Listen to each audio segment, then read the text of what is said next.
বন্ধুরা আবার একটা নতুন রেসিপি নিয়ে তোমাদের মাঝে হাজির হলাম। এই দেখো বেগুন, এখানে নুন হলুদ মাখাবো।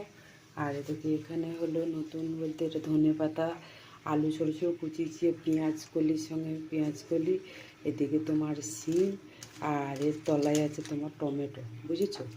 তো ওইদিকে আমি কড়াই চাপিয়ে রেখেছি, এদিকে চাপিয়ে তোমরা দেখতে থাকো। তো দেখো আমার নুন হলুদ মাখানো হয়ে গেছে। এবার আমি তেলটা করতে গেছে দিয়ে দেবো। হয়ে গেল। তো এখানে দেখো আমার তেল গরম হয়ে গেছে। তো 5 কটা ফেলে দিলাম, দিয়ে দিলাম। আর এইগুলো সব একসঙ্গে মিক্স করে আমি এটা 5 হয়ে গেছে আমি দিয়ে দিচ্ছি।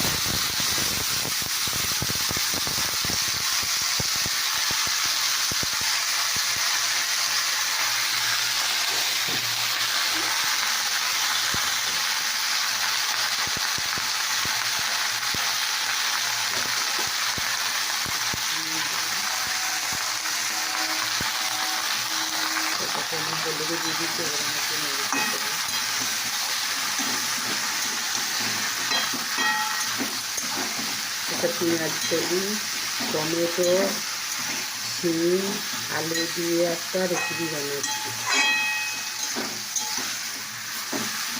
তো চলো এবার আমি ঢাকা দিয়ে দেবো। তো চলো এটাকে খুলি বেগুনটাকে।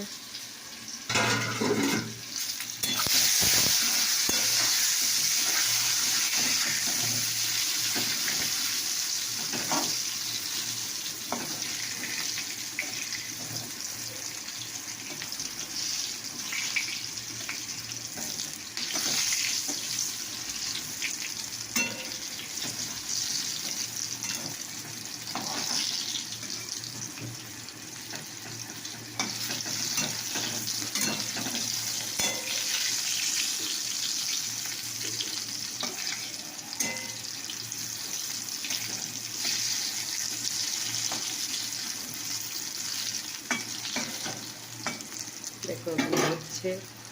তো দেখো বন্ধুরা আমার বেগুন ভাজা কিন্তু রেডি হয়ে গেছে।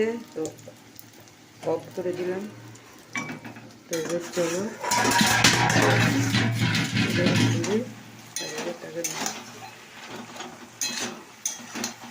একটু সেজে গিয়েছে, ওটা ভেজে গেছে। তো এখানে একটা আমি জিরে গুঁড়ো আর একটু লঙ্কা গুঁড়ো।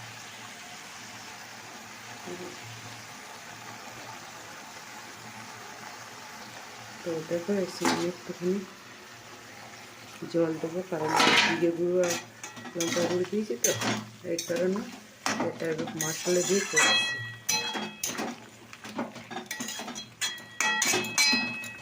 তো দেখো আমি এখন আবার ঢাকা দিয়ে দিলাম। তো দেখো বন্ধুরা আমার তরকারিটা নাড়া হয়ে গেছে। দেখো তরকারি আমার রেডি হয়ে গেছে। তো একটু ফুটলেই আমি নামিয়ে দেবো। আর এ দেখো চা হয়ে গেছে।